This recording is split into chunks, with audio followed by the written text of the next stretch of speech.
We had just moved to a new state a few months beforehand.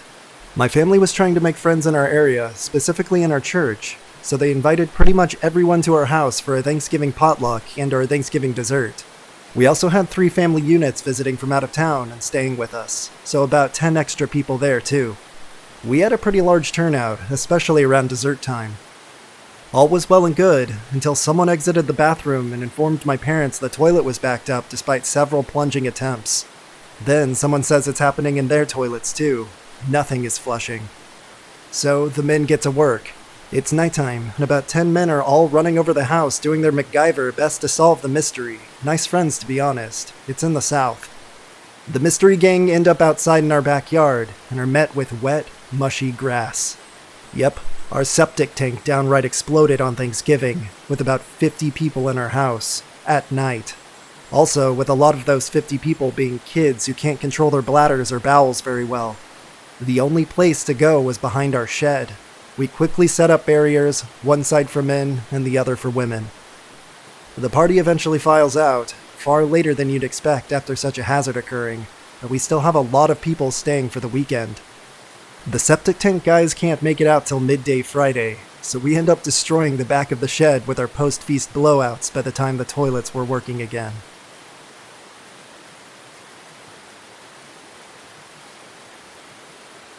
So, my grandmother loved hitting garage and estate sales. She had a bit of a hoarding problem, but she also loved spoiling us grandkids, and preferred to get a deal on said spoiling. She had tactics that would make normal people tremble in fear if she showed up at their sale. The sale in question, she rolled up to near the end of the stated time, and did a quick perusal of the joint and said, "I'll pay you $50 for everything." She did some more snooping, found a box in the guy's garage, and insisted that he'd take $5 for it. She was old. She pulled the grandma card. He caved. Well, one Thanksgiving, my grandma is at my cousin's house for dinner. My aunt, her adult children, their children, uncle, his wife, and grandma are the people there. Dinner is winded down at this point, and people are doing the lazy thing, just sitting around and talking because there's nothing on TV worth watching. My grandma remembers that she lent my cousin's husband that box of videotapes that she snagged at the garage sale over the summer for us, my siblings and I, but that she was going to have him look through it first to see if there were not any PG-13 videos in the box. In my cousin's husband's defense, he totally forgot about the box. He never even looked in it, just snuck it off to the side and spaced. People are like, "Yeah, let's watch a movie. What's all in there?" And Grandma goes, "Well, there's a variety from what I saw. The guy I bought it from didn't want to sell them all to me. I had to fight for them for the girls, but we'll see. At least one of them seems to be educational, kind of a touristy kind of video on the parts of Texas." She then went to the box, pulled out the tape that she was looking for, and pushed it into the VCR and hit play. As the blank part of the tape at the beginning was scrolling through, she got herself settled back into her seat. "You know, this sounds like it might be a good one. It's been a long time since my husband last took me to Dallas. I'd like to see what's changed." "Dallas?" "Yeah, this girl Debbie did a tour video of Dallas, Texas. Sounds very educational. Good for the girls to see." Cue the family all jumping up out of their seats, trying to eject the tape before any of the actual audio starts to play, and therefore submitting my cousin's little kids to Debbie Does Dallas, the porn movie. Then they had to explain to Grandma what porn is, and why these tapes weren't good for us girls being ages 6 to 10, and that my cousin's husband will just give her the $5 that she spent on them and, quote, destroy them for her. She was still pretty ticked off, apparently remembered who sold her the box, too. She tried to get my uncle to drive her over to give him an earful for having such filth in his house, let alone selling it to an unsuspecting little old woman.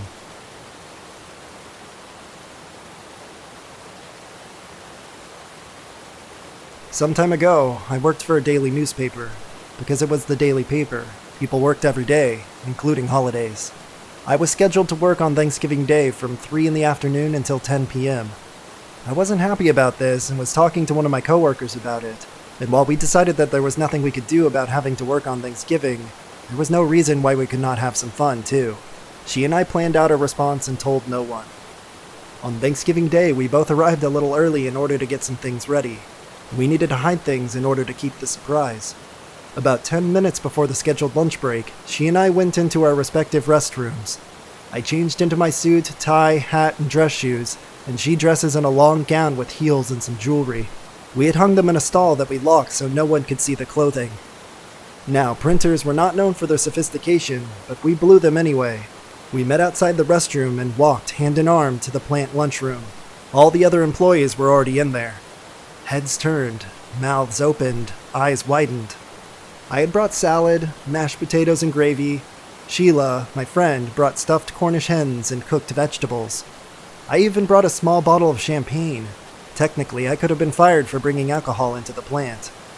We brought a tablecloth, a nice place setting, silverware, wine glasses, cloth napkins, and candles. This was so much of a contrast to the Formica tables and plastic chairs. Well, the crusty old printers really got into the swing of this event. They set the table for us and acted as our waiters. They heated up everything in the microwave and served us too. One acted as the wine servant even. This is the most fun anyone had ever had on a lunch break in the history of the newspaper.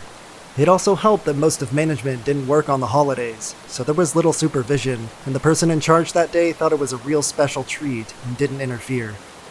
Many years later, the place was still talking about the Thanksgiving that could not be beat. We also started some rumors as we were both married to others. We both were secure in our marriages, so we just let them talk. While I missed having Thanksgiving dinner with my family, this Thanksgiving dinner is one of the best memories of this holiday.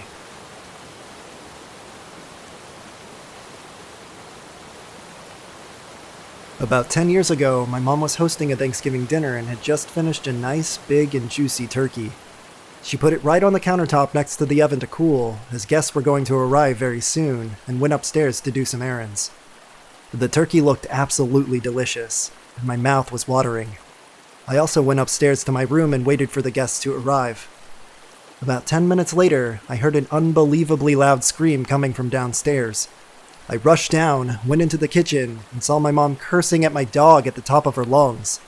She was hitting my dog with a rolled-up newspaper. She threw slippers and slightly hard objects at my dog, too. I had legitimately never seen her act that way, since my dog was a sweetheart and was loved by all. Well, apparently, the smell of this turkey also enticed my then 8-year-old Labrador Pointer mix.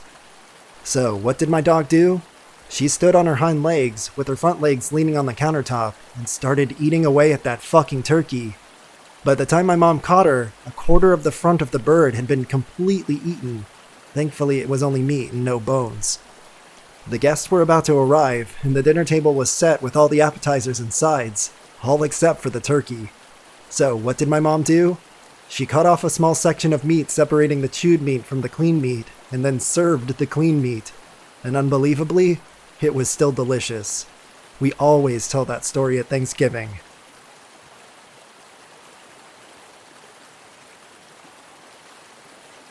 This was last year. We, my mom, stepdad, and I drove about 8 hours to my step-aunt's house. I brought a pie. I was kind and polite, humored my teenage step-cousins, and was in general a lovely guest. I've known these people since I was a kid, and the cousins since they were born. My stepdad's mom kept harassing him about a private matter, though, and wouldn't leave him alone. She kept asking why he wouldn't talk about it, and he repeated several times that it was not a thing to discuss on Thanksgiving. In any case, she finally cornered him for the last time after the meal, and really started laying into him. He kept saying that he just wanted to have a nice time, that they could discuss it later. His sister suddenly flies off the couch like a bitch out of hell and starts yelling, "How dare he treat an old lady this way? We invited you into our house. You're a horrible human. How could you ruin Thanksgiving like this?" I quietly got my stuff and walked toward the door while she was screaming, only for her usually soft-spoken husband to suddenly yell, "Okay, it's time for you guys to get the hell out!" And he pushes it towards the door, while they're still screaming at us. My stepdad's sister actually slams the door in our face. I was so shocked that I just stood there at the doorstep while my mom silently cried. Even worse, I realized my special jacket was left behind. We had to double back and get my stepdad's other sister to bring it out, which took ages as no one would answer our calls. Worst Thanksgiving ever.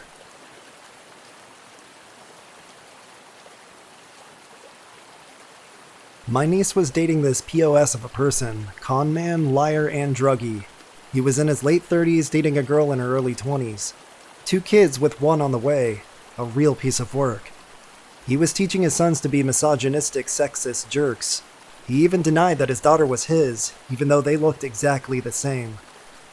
My sister and this guy got into an argument on Thanksgiving.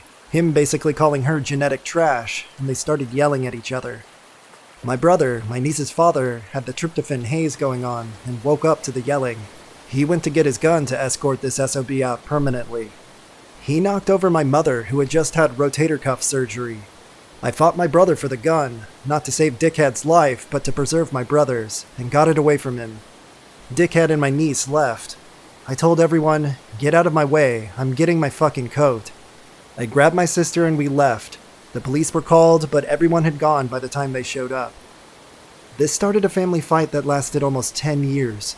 My niece started telling lies about my sister, my brother and sister stopped talking, and then Dickhead exposed himself to my nephew's daughter.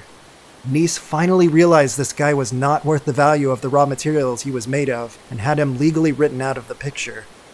She finally apologized for spreading lies, and it was just last year with my dad almost dying that my brother and sister started talking again. After 14 years, you know what my parents remember? Me saying fuck in my brother's house. Way to keep your eye on the ball. Dickhead died in September. We can't figure out if someone shot him or if he shot himself. Either way, the world is better off, and this will be a happier Thanksgiving for his absence.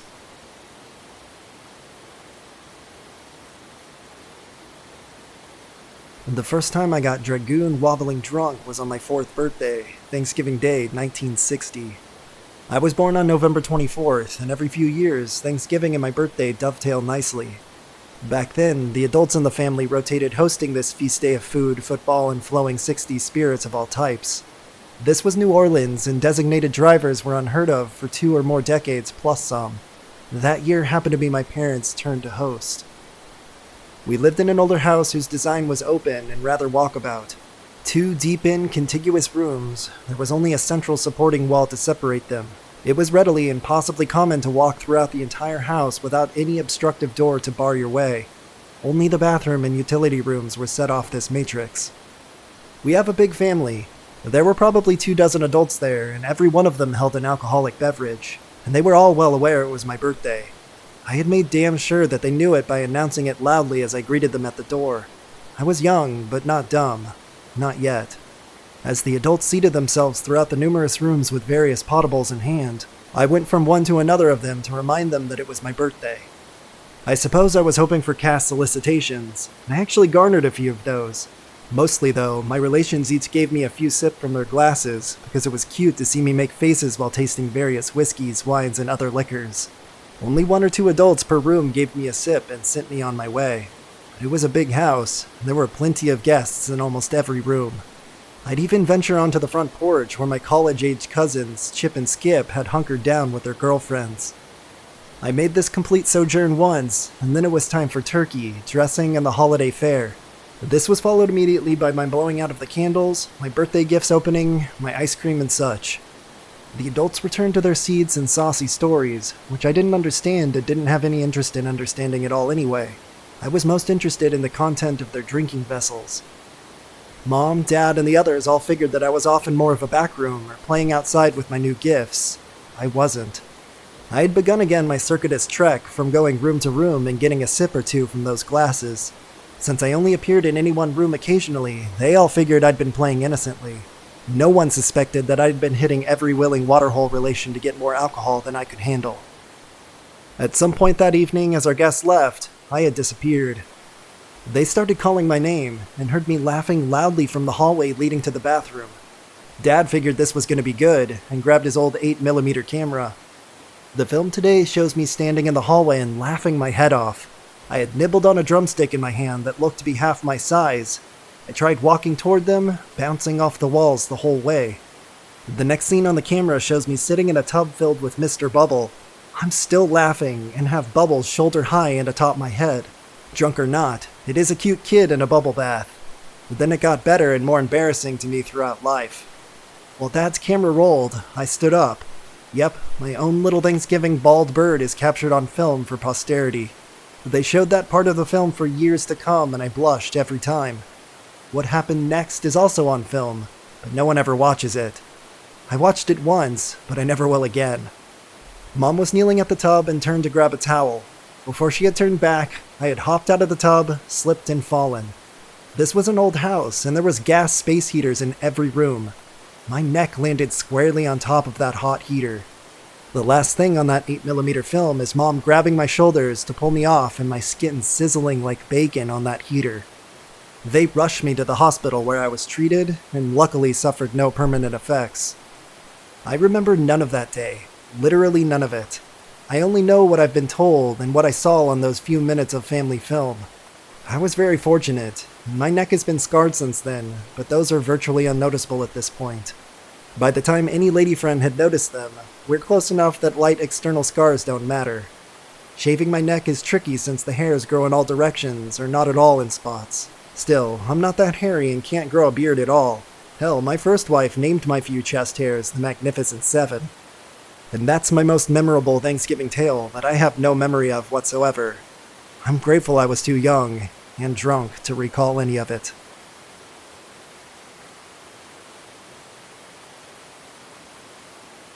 When I was 16, I got a weed brownie from my dealer. I had never done edibles before, so I was super excited. I decided to eat it before Thanksgiving dinner, so I would have a nice high and all this good food to eat. He warned me that it was strong, and to only eat half of it. I ate half, and after like 15 minutes I wasn't feeling anything, so I decided to eat the other half too. I didn't know at the time that with edibles it takes a while to kick in, and wasn't instant like smoking. By the time dinner came by, I was very stoned, like too much for my own comfort. My aunt and uncle were there too, along with my little cousin who was like 4 at the time. I was so stoned that I could not look at anyone, so I just awkwardly stared at my food and gave one-worded answers when my family tried to talk to me. It made things incredibly uncomfortable for everyone. After about 20 minutes, I couldn't take it anymore, so I just picked up my plate and went downstairs to my room. My mom followed me and wanted to know what the hell was wrong with me. I admitted to her that I ate a weed brownie and was incredibly stoned. I asked her if she could just leave me alone, because I was too high to deal with things right now. She was cool about it and left me alone, and waited until I came down later to yell at me about ruining Thanksgiving dinner.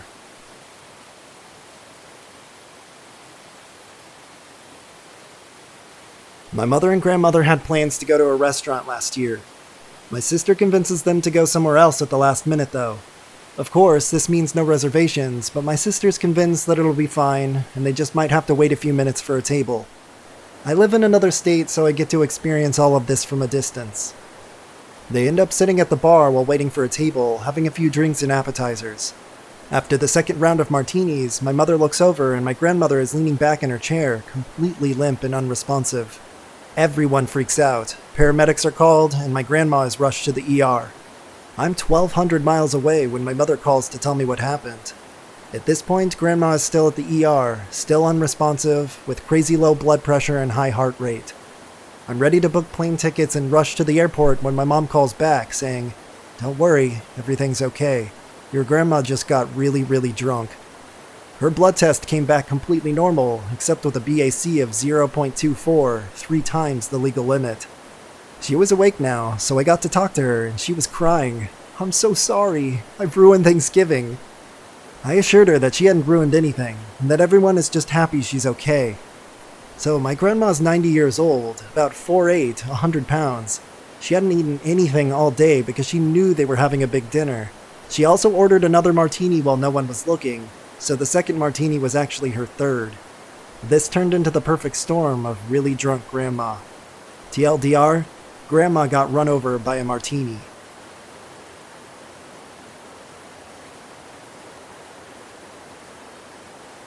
I believe the year was 2014. I had just graduated high school and my family was crumbling. My parents weren't doing well in their marriage, and my mom had me drive separately so that we could leave with a second car if we needed it.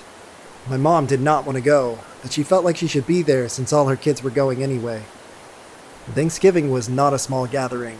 I'm talking 90 to 130 people that rented out space in a church banquet hall to have this gathering. It was a typical West Virginia gathering if you've ever had one.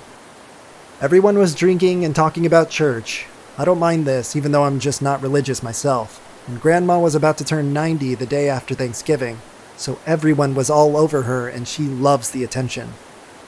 Mom and Dad started to argue quietly in the corner about how Grandma was just interjecting herself into everything, and you could just see the tension building between my parents. They were constantly making passive-aggressive comments to each other and to the other family members too. It was all the drama in the room. My grandma just kept asking me if the kids were okay. No, but we weren't going to admit that. I told her that we were fine, but she then decided that we needed to extend our stays so that we could go to church on Sunday with her because obviously we needed Jesus. My family has always been atheist. She said we were raised poorly and badly behaved because we didn't have church in our lives. All of my siblings and I were between the ages of 14 and 18, all have good grades and were polite, etc. I told my mom what she said and she freaking blew a lid. She went to Dad and told him to tell off Grandma, and he refused and said that she was just trying to help and she thinks Jesus is the answer. She said, and I quote, "The only person who needs Jesus in this room is you lying, cheating sob." Dead fucking silent.